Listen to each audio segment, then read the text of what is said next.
Welcome to Beaded Doilies by Shell. In this video I'm going to show you how to add the remaining circles for this third row of your teeny tiny doily. This process will work for all the remaining circles, whether you're doing the short one, the long one, or even the egg. This will work the same for all three types. So what you want to do is you first want to get in place. You want to go through two side beads because we're currently right here. So we want to go through two side beads. So that's 1 and 2. Then you'll add 3 beads. For my piece, they're all low. So we will add 3 pinks.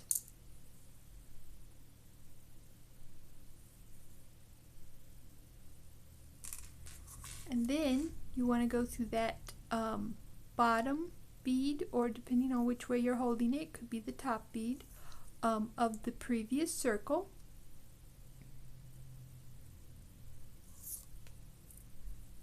And then you want to go through those same 2 side beads that you went through before. Make sure they're the ones with the circle you just added.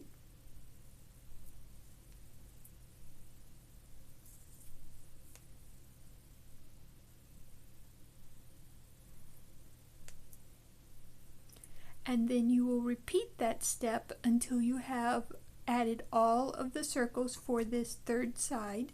And then in the next video, I will show you how to prepare for the next step.